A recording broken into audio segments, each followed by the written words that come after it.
What's up? Welcome back to Ask Dan Anything. I'm Dan Munro, confidence coach and founder of the Brojo, co-founder with Mike Wells. And today we're answering a question from one of the Brojo members.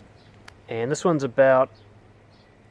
essentially about entrepreneurship. It's about a career change when you are the main income provider for your family and they have to kind of take the risk with you, how to move through that risk. So I want to read out exactly what was sent to me by the member, and then I'm going to give you my thoughts on it. So she says, I currently have a stable, reasonably well-paid job, keeps the bills paid, but it's not my passion. I've been offered an opportunity doing something that I believe I will love and be good at, and could be fantastic financially. However, I will only have stable income from it for 6 months by way of scholarship, and then after that I'm on my own and it's commission only. I have a family and a mortgage and I am the main income earner, and I'm scared that by taking this opportunity I could possibly be opening my family up to struggle if I'm not earning enough in commission by the time the 6 months are up. Most of me believes I can be very successful, but there's no guarantee that I will. What are your thoughts on how I go about making this life-changing decision? Thanks. First thing that stands out to me is from the very end, this idea there's no guarantee that I will. There's no guarantee you're going to wake up tomorrow. There's no guarantee that stable, boring job you've got is going to be there tomorrow. I just had a conversation with a guy who quit his stable, boring job 6 months ago or about a year ago because of coaching with me, and is now, free. And he went back to his work and all these people are being made redundant. Redundancy is a real issue. As machines and AI evolves, jobs are going to get replaced and made obsolete. The idea that there is such a thing as a stable, secure job is bullshit. You have never been guaranteed any safety. The idea that that's a decision-making factor is ridiculous. There should never be the consideration of guarantee in any of your risk-making decisions, because there's no guarantee in any decision. Your current boring stable job and this new exciting venture are equally risky of not being guaranteed. So make sure you understand that one first. That is not a rational way of looking at this. That's just fear talking. Which brings me to the main point. This is just fear. That's all this is. This isn't rational risk assessment. This isn't statistics. This isn't previous experience. It's just fear. Based on what you've told me, I get the sense that you have not tried this before. So the idea that you could fail at it is imagined. You haven't had previous experience of failure in this thing. So the only thing you're sure of is that you haven't failed at it yet. Okay? So all those pictures of failure in your mind are imagined. You can also imagine yourself as being an elephant. You can imagine that the sea replaces the land. You can imagine that we all live in the eye of a giant. You can imagine anything. And just because your imagined reality seems reasonable and realistic doesn't make it any more real than some of those ridiculous things I just said. So the idea that you're going to fail at this and your family's going to struggle is as made up as Lord of the Rings, The Matrix, Harry Potter. It's that fictional. It's completely imagined. I know me saying that doesn't make it any less scary, but your biggest problem is thinking it's real, thinking that this is some sort of calculation. Now, if you were to go and do this thing, fail at it, and then calculate the risk factor, that would be different. That would be a calculation. But you're projecting into a future that does not exist. There's no evidence for what you're thinking of. It hasn't occurred yet. Therefore, this is just imagination, no more real than anything else. If you really were an incapable provider, if you really were a parent who could not be relied on, you'd know that by now. Okay? This wouldn't be some new thing, that suddenly a change in career puts you at risk. Your family would already be starving and neglected. Okay? Because the fact is, for however long you've been a parent, you've always had no guarantee that you'd be able to provide for them, and yet you have anyway. Sure, your job might seem stable, but it never really was. It just has been until it's not anymore. Okay? and you found that job somehow, and you put food on the table and you put clothes on their back, despite everything in the world working against you, you still did that. I even get the sense that maybe you're a single parent.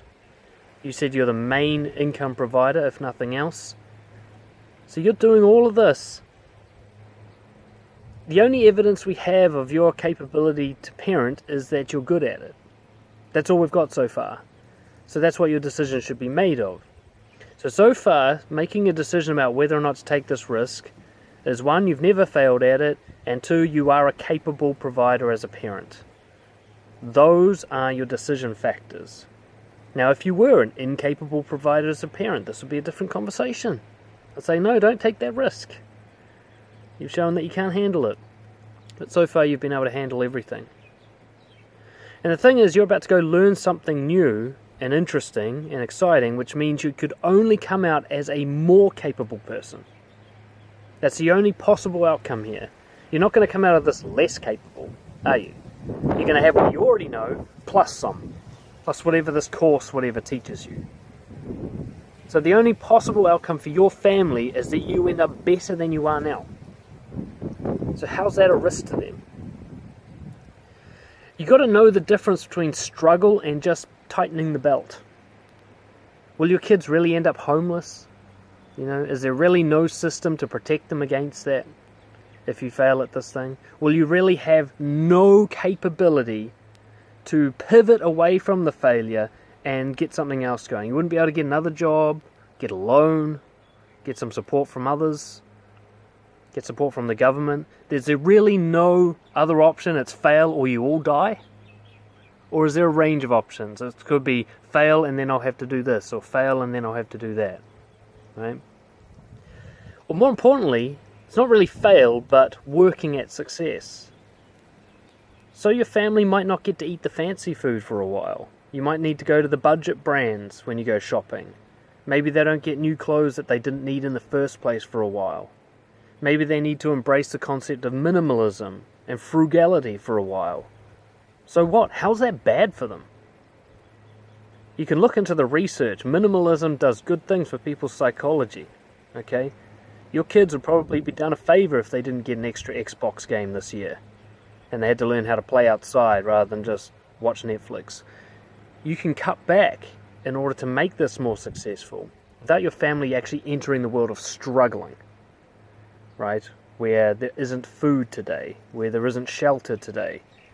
Where they can't go to the source of education today. Is it really going to get that bad? Are you really so financially illiterate and incapable that if you were to fail at this thing, you'd just throw in the towel and let your family starve to death? Of course not, right? If this thing doesn't work out, you'll figure it out. How do you know that? Because you've figured everything else out your entire life. You've got a 100% track record, right? You're 34-0. You're killing it. How's this likely to be different? Is this really going to be the thing that breaks you? That takes away all your skills and your problem-solving capabilities? No. You're just afraid. Of course you are. You're not really afraid for your family. You're not really afraid that you're not capable. You're just afraid of a big change. In fact, you're probably afraid of success. Right? You're probably afraid that you don't deserve how great this could be. And that's what's really holding you back. Your kids, they're kind of just... they're like an excuse to get out of this. They'll back you. You'll be fine. Your brain will go, what if it doesn't work? So answer that question. If it doesn't work, I will. What are you going to do? What's your backup plan? What's your plan A, plan B, plan C, plan Z? There's actually a book on that. I think it's called Pivot. It's about startups. If this doesn't work out, don't make that a surprise. Make that a planned outcome. Also know what it not working out really means. Tightening the belt, borrowing some money to get through the hard times, that doesn't mean you've failed yet. I borrowed money to keep my business going and I'm still here. Right? I get a sense, and I'm really reading between the lines because what you've sent me is basically all I know about you. You're going to be fine, and that this is absolutely the best opportunity and you absolutely should be taking it, and your kids will survive with less toys or whatever they have to put up with for you to make this work. And you'll actually be, that fear that you're feeling will be your motivation. You're not going to be slack during your 6 months. You're going to go hard, you're going to hustle, because you're afraid. Good, be afraid. It's much better than being complacent and lazy. You're going to be fine. Just do it. Hope that helps. If you guys got questions you want answered, send them through. There'll be a link below to join the Patreon page. It's only $1 a month, and you can get your own questions answered and access to all our members only stuff. Subscribe to the channel. Please share this around if you like it. It really helps sort of promote the profile a bit. And I'll see you all next time. Cheers.